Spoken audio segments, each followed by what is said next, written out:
Hey guys, welcome to my channel DIY Art Collection. If you're new in my channel then please subscribe and hit the bell icon.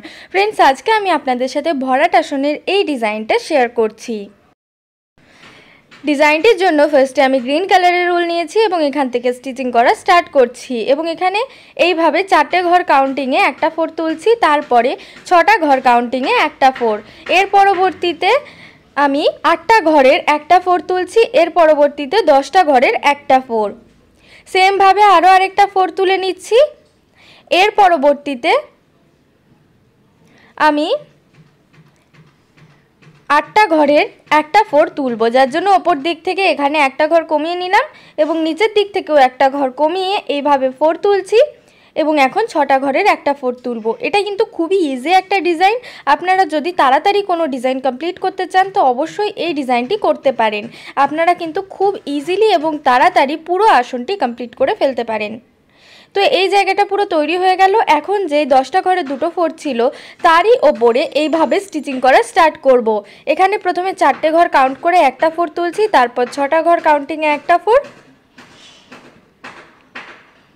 এর পরবর্তীতে 8টা ঘর কাউন্টিংয়ে একটা 4 এবং এখন 10টা ঘরের দুটো 4 তুললাম। এরপর ঠিক আগের প্রসেস মেনটেন করেই গোলটা পুরো কমপ্লিট করব।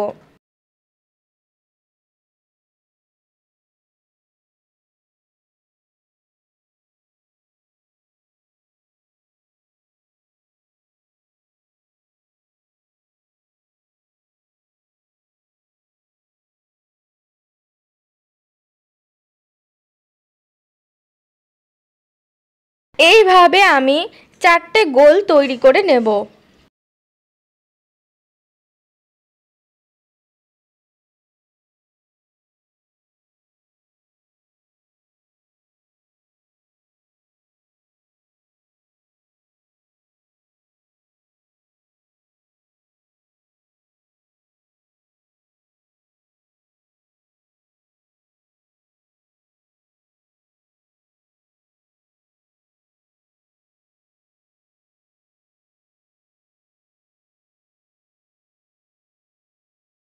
ফ্রেন্ডস, 4 নাম্বার যে গোল শেপটা ছিল সেটাও প্রায় তৈরি হয়ে গেছে। এখন আমি সেলাইটাকে বাম দিক বরাবর এক্সটেন্ড করব। এক্ষেত্রে উপরের দিকে সেলাইটাকে টানবো, যার জন্য এই সাইড থেকে আমি স্টিচিংটা করছি। এক্ষেত্রে দেখতেই পাচ্ছেন মাঝখানে যেই 10টা ঘরের দুটো 4 ছিল তার ডান সাইডেরটা থেকে কিন্তু ডান সাইডের দিকে এক্সটেন্ড করেছি এবং বাঁ সাইডেরটা দিয়ে কিন্তু বাম সাইডে এইভাবে এক্সটেন্ড করছি। এর জন্য মাঝখানে কিন্তু দুটো 4 রাখতে হবে। তো এইভাবে আমি এই অংশটা পুরো তৈরি করে নিচ্ছি।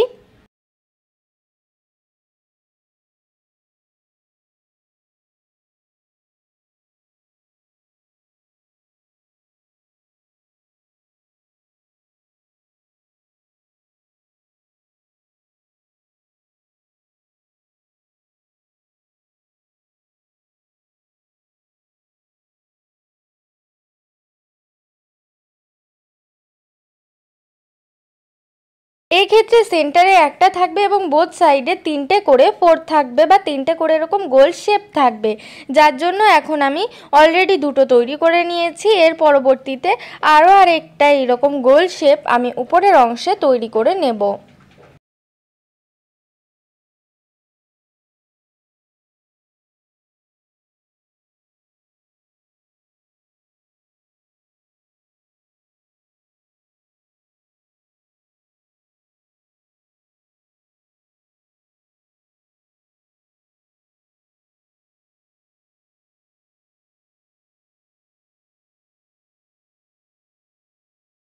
দেখতেই পাচ্ছেন আমার এই জায়গাটা পুরো কমপ্লিট হয়ে গেছে। সেম ভাবে আমি লেফট সাইডেও তৈরি করে নেব। এক্ষেত্রে সেলাইটাকে জাস্ট নিচের দিকে এক্সটেন্ড করব এবং ঘর সংখ্যা 4 সংখ্যা পুরো আগের মতোই থাকবে।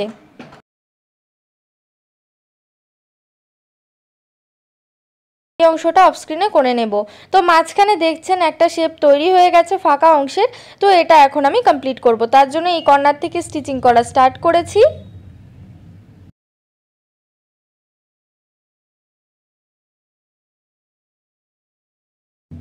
এই ক্ষেত্রে প্রথম 4টি 4টে ঘরের, তারপর 6টা, তারপর 8টা, তারপর এই যে 10টা ঘরের যে দুটো 4 সেটা তৈরি করছি। এর সাথে সাথে দেখতেই পাচ্ছেন আমাদের কিন্তু সেন্টারের লাইন ম্যাচ হয়ে গেছে। আপনারা যদি চান তো গ্রিন কালারের ডাবল লাইন করতে পারেন অথবা সিঙ্গেল লাইনেও এরকম ডিজাইন তৈরি করতে পারেন।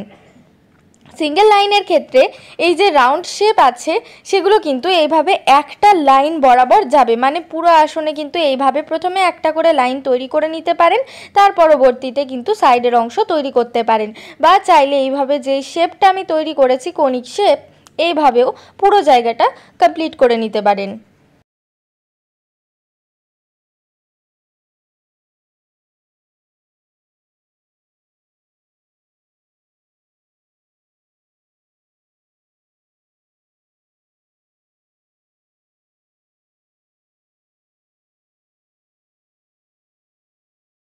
দেখতেই পাচ্ছেন আমার 3টে রাউন্ড শেপ প্রায় তৈরি করা হয়ে গেছে।